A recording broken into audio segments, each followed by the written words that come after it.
What's up, guys? This is Team Die Budget coming at you with another one of our budget deck profiles. This time we have Jake with Rex. Alright, we're bringing Rexy back, y'all. As our starter is the only Rex starter. We've got Rupture Dragon Mini Rex. The smug son of a bitch. You can, when he's retired, CB2 to search your deck for 2 Rex cards of grade 1 or higher and call them to the same column. At the end of the turn, they will be bound. Rex is a deck that operates off of the calling units from the bind zone and juggling from the bind zone, so this helps set up and is a good aggression card. 2 Counterblast seems like a lot, but trust me, this thing kind of makes it... It definitely is. 60% of the time, it works every time. That doesn't make any sense, Jake. Neither does this deck. Alright, we'll go to the grade 3s. For our main grade 3, we've got Sword Horde Dragon Scathe Rex. So this is your main ride target. It doesn't do anything when you stride, but so it has a Vanguard only ability. When it attacks, you can you choose one of your rear guards with Rex in its card name, retire it. It gains 3k and you draw a card. This card's fantastic if you go first because it makes itself 14 on its own. You sack the mini Rex, draw a card, and then call another column to attack with. Like, and then you lose them. Yeah, you lose them to get them back later by losing other rear guards. That's besides the point. Point is, this is good for early game, and it also has a Vanguard or rear guard ability. When it's called to Vanguard or rear guard, you may bind a card from your hand, and if it's a Rex, it and another rear guard will gain 2k. Super situational, but sometimes you can combo off attacks. If you superior call this at the right time. You can bind stuff mid-battle phase. Exactly, and then use it in the same battle phase. And it helps, like, fix columns, like, makes itself 13. There's a grade 1 in here that can become 9, so, like, yeah, it's a pretty decent card. Definitely the best thing to ride in a deck like this. Yeah, there's no other Rex stuff, so... Next, we are going to... 3 of the OG boy himself, Destruction Dragon Dark Rex. Oh boy. You can bind him from your hand to give a Tachikaze unit 3k, and then limit break. At the end of your battle, you're grade 3 or greater, so you can work with strides. Tachikaze Vanguard does not hit. You can sack 3 rear guards to superior ride him. So the way I built this deck is, a lot of people build this deck for like combo attacks, but I find that takes too much setup to do too little. I rather like to set up a bunch of like high value cards when they're retired so that you can do Dark Rex plays. It doesn't really have a lot of aggression, but it gets you massive hands. And when we get into the grade 2s and 1s, like, you'll start seeing what I mean. So I definitely like 3 of this. Yeah. And then to round out the grade 3s, we are running 2 Squall Rex. Same thing as Dark Rex, you can bind it from your hand to give a unit 3k, but you can also counterblast one and retire one of your rear guards. At the end of the battle that your Rex unit attacked, you can call it to rear guard. So it's good to round out the grade 3 lineup, and lets you like get extra attacks and gets you extra 11k pokes. Like this thing, if you don't search for a Dark Rex off of Mini Rex, you can search this very easily and gets the extra poke in. I like it as a 2 of. On to the grade 2s, we have, frankly, the best card in this deck. We have Assault Dragon Assault Rex. Wow, yeah, really creative, huh? Yeah. Oh, yeah. So, continuous. If you have a face-up card with Rex in its name in your bind zone, it will gain 2k and the ability that when it is retired during your battle phase, you may draw a card. Actually, interesting interaction. Since, like, the way the Rex cards interact, they activate their skills still in the bind zone. So when you retire this, even if you're retiring it to call or ride the only thing from your bind zone, you will still get the draw off because the fulfillments were the requirements were fulfilled before like this even left the bind zone. So then this skill will resolve, and then this skill will resolve. Wow! So, for a +1. For a +1. Yeah. So and it's an 11k attacker. So yeah, this is a really good card. Yeah. In the context of this deck. In the context of this deck. So but now we're getting to a really good card. Oh yeah. So if you don't have your Assault Dragon Assault Rex, then we can trust on our other Assault Dragon. Good old Blytops. We're running 4 of this motherfucker. Oh shit. What the fuck? So this is one of the OG Tachi cards. When it's retired, you counterblast 1, search your deck for an Ironclad Dragon Shield on. Now, why don't you show me what an Ironclad Dragon Shield on is, Jake? Well, I will do so gladly. This, my friends, is the Ironclad Dragon Shield on. What the fuck? It's got 6k for being grade 0, so it's ahead of the curve, and it's a 10k shield. Hang on, let me zoom in on this effect. Jake, I think something's wrong here. This has all the skill you need. So are you playing 1?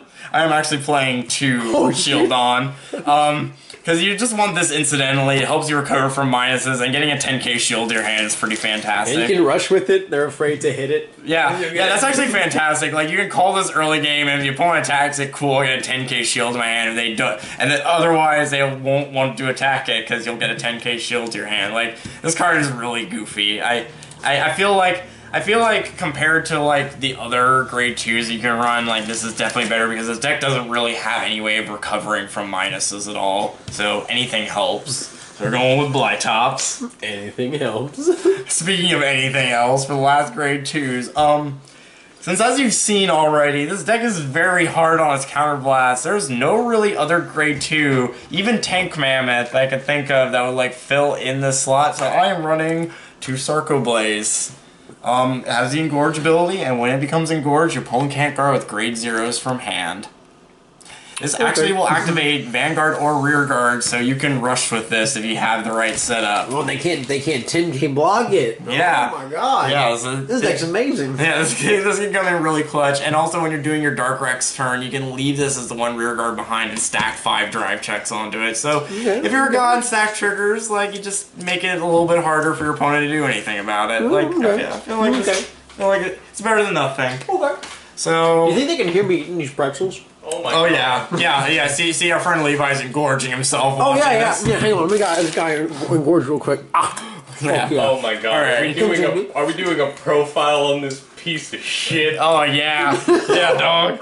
Alright, for the PGs we are running 3 Savage Guardian and 1 Styraco Lord. If you don't want to go on with Savage Guardian, really any PG works, but I like the incidental countercharge with Savage Guardian. And then Styraco Lord, when it has the Engorge ability, and when it becomes Engorged, you can counterblast 1, it'll gain 5k, and at the end of the turn it'll return to your hand. So if you just don't really have the right setup, or you had to call like a lot of like useful guarding things, like your shield-ons to sack, then you can use this to get back to your hand and still have a full board and a good attacker. Yeah. Engorge real quick. Oh. Yeah. So after that, we're doing 3 Stride Fodders. Nothing really explained here. Helps you stride. Pretty good in this format. Do you have any good strides? Kind of. So after that, we are running 3 Spread Amarga. This card is actually really useful for this deck. As you've seen, this deck doesn't really have any ways of like calling units back when they're sacked. You kind of have to like swap out units. So if you like end up like sacking your entire field for a Dark Rex play or using one of your strides, this card can give you an extra attack off. At the very least, give you something to put triggers onto. It's better than nothing. Again, it helps. It recovers a minus by itself. It's just a very high value card in a deck that like kind of needs value like this. Helps you not get Diablo'd. Yeah. Yeah. And then last grade 1, we are running Cataclysmic Bullet Dragon Raptrex. Okay. When you call it to rear guard and you have a grade 2 or greater Vanguard with Wrexham's card name, it'll gain 2k. Oh, you can rush with it. Yeah, you can rush with it. It's very easy to build columns. And actually, when I was talking earlier about the Scathe Rex rush, if you call it Dark Rex with this behind it, it makes a 19 column. So you can like go in on them. Its other ability is when your grade 2 or greater Vanguard with Rex and its card name attacks, you can sack a rear guard and call it to rear guard and it'll gain 2k. Wow. Wait. No, actually... When any Rex attacks. Yeah, when any Rex attacks. Yeah, I was reading the wrong skill, but yeah. So when any Rex attacks, you can call it to rearguard and it'll gain 2k. On top of the 2k that it gains by just getting called to rearguard in general. So actually, one thing I'll do is when I have this chilling in the bind zone, I can call 2 columns, swing with them, and then when I swing with my Vanguard, I'll sack one of the boosters over here to call this behind Vanguard's Limit booster, and so that when I do my Dark Rex play, I'll sack the other 3 rear guards, and I'll make a 21 column to attack with an extra 2 drive checks. Alternatively, it can also interchange with each other for 11k pokes. Exactly. So this card has like a lot of value to it, but it doesn't actually have a way of binding itself. So I only run 2 because really you're only going to get the 1 off of your Mini Rex retire. So after that, we'll go into our grade 0s. For the new heal, really nothing to explain about this. When you G-guard with it, you have another heal in drop zone, you bind this and the heal in drop zone, you countercharge your soul charge 1. It helps give you resources that the deck doesn't give you otherwise. So there's that. For the same reason, we are running 4 Dynodial. Shove it in the soul, countercharge 1. Yeah, that's basically the only reason why you run this. The trigger lineup is more to facilitate your plays and actually like consistently hitting triggers. We're going to be running Rainbow here. We're trying to countercharge so we can use our Blytops more. Yeah. Yeah. We are running 4 draw triggers to help stabilize, get us our few combo pieces, because the deck can be clunky at times. It helps. It also helps like even out columns because you can shove in the soul and give it 3k, and the extra soul will help sometimes. So definitely this. And then the big boy himself, we were running 4 Coil Magnum. I'm gonna bring this man in here. When this unit is retired, you can put it on the bottom of the deck, draw a card, and then you choose one of your units and it gains 5k.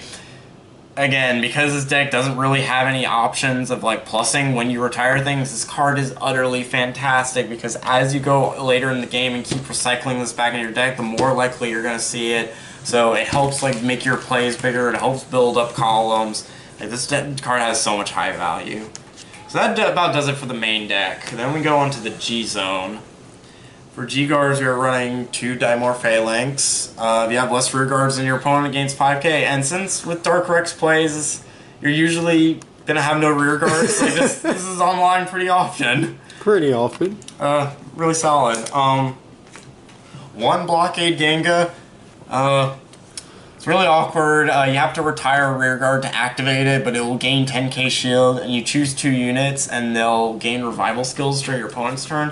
But again, since you don't really have like a lot of ways of calling back units, you're gonna have no units. You really only use it for the 10k shield, incidentally. It's there. Bro, you put on your Blytops and then you search your shield on and put your Blytops back in your hand. Oh, that's like another G guard. Right? Oh man, this is a plussing.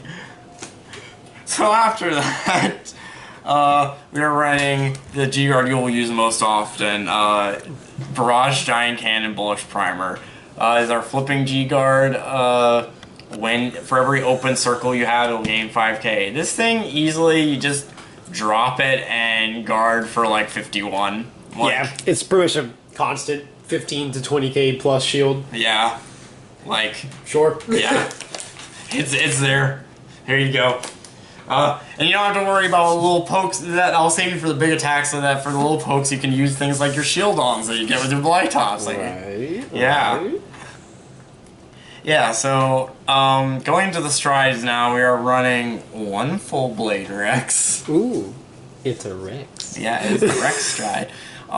You almost never use this card. I find it really terrible because it says at the end of the battle that it attacked, you Soul Blast 1, retire a rear guard, call a Rex from your bind zone, and it gains 4k. It doesn't even call when it attacks, so you can't put triggers on whatever you call. So it's just going to be a random 15k card that you're going to call out to attack one more time for a Soul Blast and retire. There's like very little reason like you would go into this. This is Pretty good break even. Yeah. Yeah. However, we're going to go into an actually good Rex stride. We are running 1 Hell Rex Maxima. So if your Mini Rex gets retired early on, this card will save your butt. This card says retire one of your rear guards. If you have a Rex heart, you search your deck for any Rex card, bind it, and then your entire front row will gain 4K. So... Is the setup. Yeah, it's our setup stride. It's a pretty good setup. It gets you your Dark Rex. Really actually helps your columns along because you have so many 11k attackers, so you can make 21 columns easily. And hey, that shield on that you searched out, that makes, if you have 15k front row rear guard, that makes a 21 column. This card is really solid. After that, we go into more of the typical Tachi strides. We run one of the GB8. This deck actually can do some goofy things with the GBA by using like Squall Rex and Wrapped Rex from your bind zone, and they'll just come out as 21. On top of, like, you can use things like Sarco Blaze or the Engorged PG that I showed off earlier. Like, it's pretty valuable. After that, we have we run 4 Gaia Devastate. Not much to say about this card, just basically if you don't have Limit Break and you don't really have set up to do anything else, it's early on in the game, then you can take all of those high value cards that will draw you cards, use this, go ahead and gain your Quad Drive plus 10k and a crit, and it'll draw a card itself. So using cards like this in tandem with your Koala Magnums, your Blytops, your Assault Rex and everything, this deck actually gets a surprisingly huge hand. The way this deck is built, you're going to very often see yourself having a 12 card hand for no reason. So it doesn't even matter that, like, you may not have the most aggressive or explosive plays, because you can kind of tank and keep repeatedly Dark Rexing them to whittle them down. Yeah, this card really helps with tying that idea together. After that, we are running 2 Absolute Ruler Gluttony Dogma.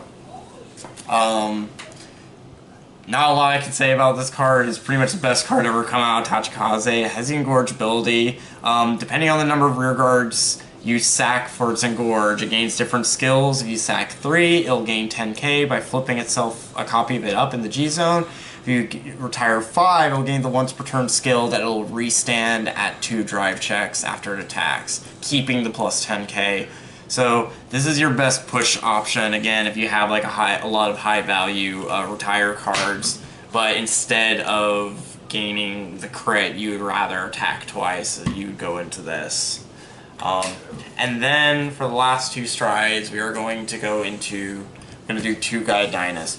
This card is actually really fantastic for this deck, because this deck actually relies pretty heavily on its GB3, because there's no way of bringing back units that are retired. You mostly draw off of the units that are retired.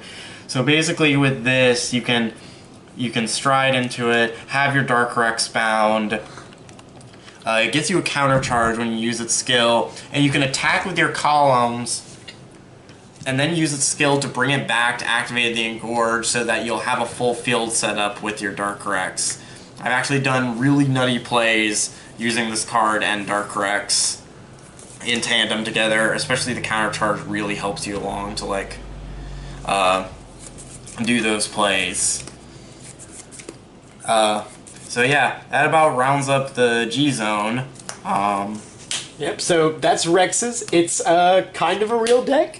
It can do some fun stuff. We're going to have some fights going on with it in the near future going up, so you can actually see kind of some of these combos we've been talking about in action and see how great or not so great they might be. It's like this deck isn't going to get you places, but if you want to play Tachikaze and you have a limited budget, like, I feel like this is the better bet to go with Ancient Dragons, and after playtesting this a lot, I feel like that this build is the best way to take it. Just go for a lot of high value plays, get a lot of shield in your hand, and so, like, even though the plays are really minimalistic, you'll be able to just tank through and keep pinging them. Yeah, I mean, it will get you places. It will get you places. It's not really like places you want to be, but yeah, it'll get you dark places. Dark places. All right. Well, thank you for that, Jake. I think my